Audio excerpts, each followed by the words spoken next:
Bonjour et bienvenue à ma webcast aujourd'hui sur la façon de mieux protéger votre entreprise contre les failles de sécurité en utilisant les contrôles de sécurité fondamentaux. Commençons par une courte histoire. Il était une fois deux grandes entreprises travaillant dans le secteur public. Nous les appellerons Société A et Société B.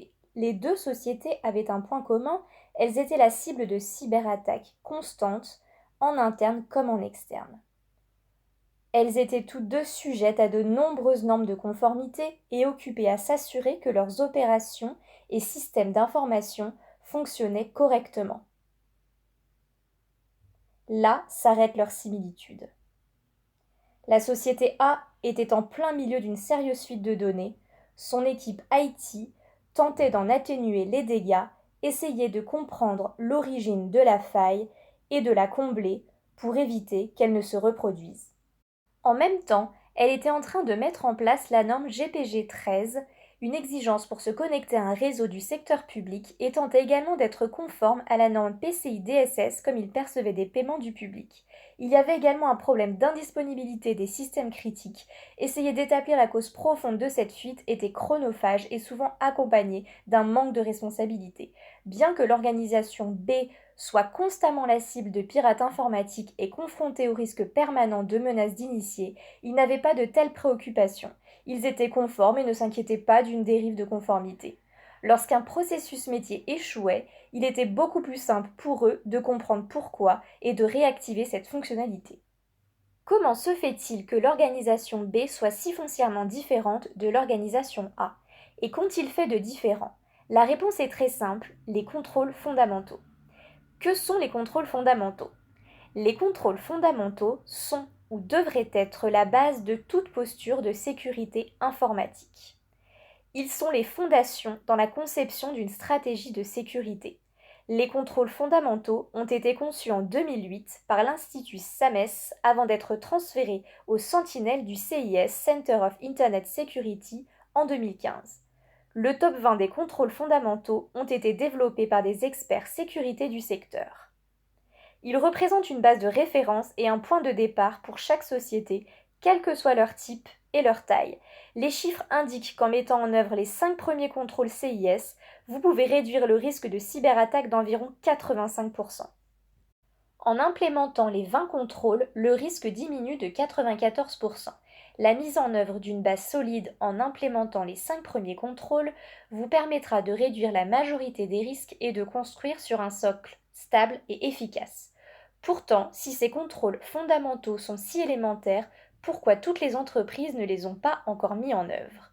Bien sûr, c'est une question d'opinion, et il est compréhensible que ce n'était pas dans les mentalités. Pendant un moment, la sécurité n'était pas une nécessité.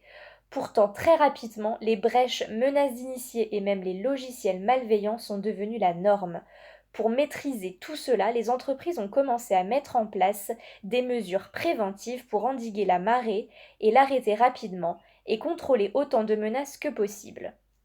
Cela signifie que les principes de base ne sont pas nécessairement mis en œuvre et les sociétés commencent seulement maintenant à regarder en arrière et analyser l'impact de ces mesures.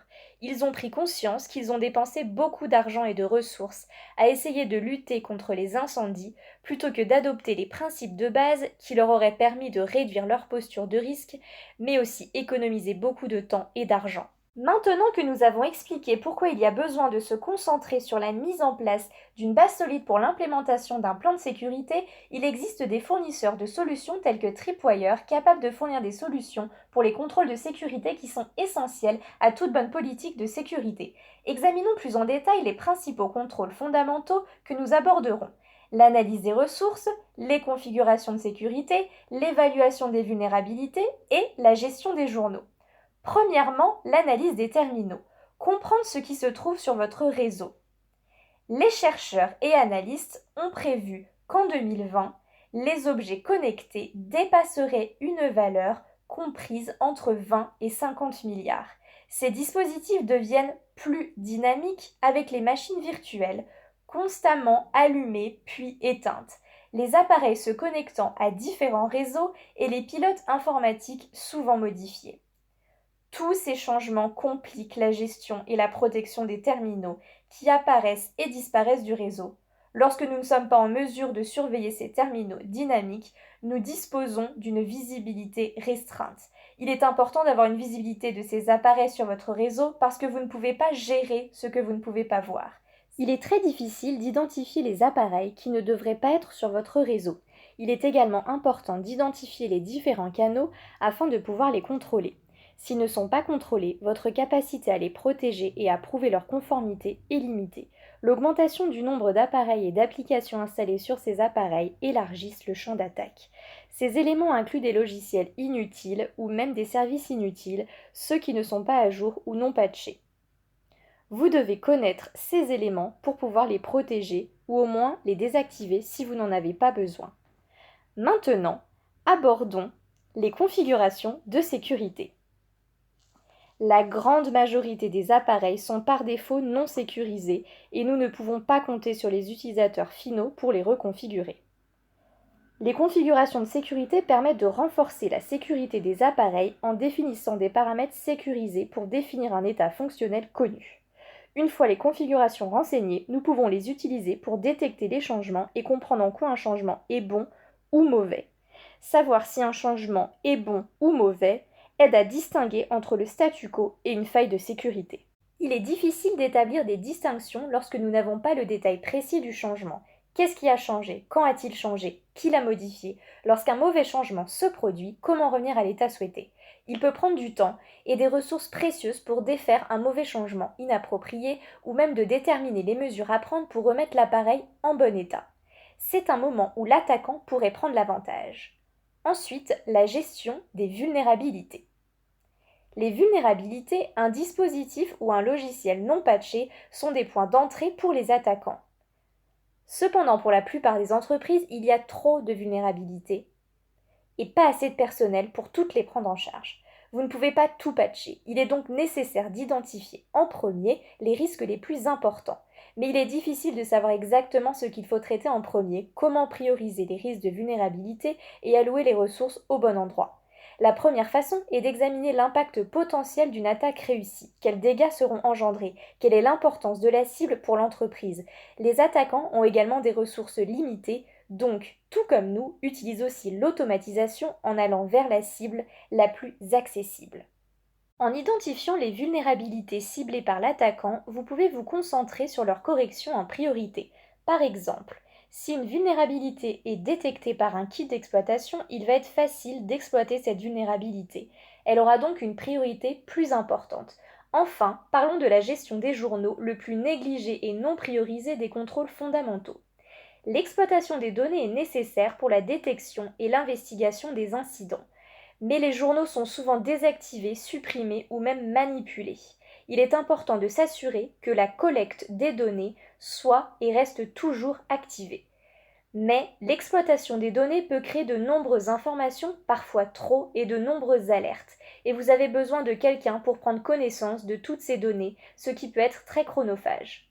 L'agrégation et la corrélation peuvent être utiles dans ce cas et vous permettre de réduire les événements par seconde si vous transférez les événements dans un SIEM. Sans journaux, il peut être très difficile de trouver la réponse aux événements suspects et de découvrir exactement ce qui a mal tourné. Les réponses manuelles peuvent être retardées lorsque les informations appropriées ne sont pas facilement disponibles parce que les journaux ont été désactivés par exemple ou parce que les données collectées sont difficiles à filtrer ou analyser. En résumé, la clé pour faire face à ce risque est de se rappeler que les contrôles fondamentaux s'appliquent toujours quelle que soit l'échelle. Savoir ce qui se trouve sur votre réseau, comprendre les vulnérabilités, les corriger, les configurer de façon sécurisée et les contrôler pour détecter des activités suspectes. En appliquant les éléments les plus simples, les éléments difficiles deviendront plus faciles. En conclusion, si l'une des informations que je viens de partager avec vous est quelque chose que vous aimeriez approfondir, ou si vous avez des questions qui nécessitent des réponses plus approfondies, n'hésitez pas à vous adresser à un des membres de notre équipe Tripwire ou tout simplement aller visiter notre site web à l'adresse www.tripwire.com où vous trouverez les réponses disponibles à télécharger. Tripwire vous propose également du contenu sur son blog, Twitter et LinkedIn. Je vous engage à vous y abonner pour vous tenir informé de ce que nous voyons au quotidien. Ce sera un excellent moyen pour vous de garder une longueur d'avance en matière de sécurité. Je vous remercie, ainsi que toute l'équipe Tripwire.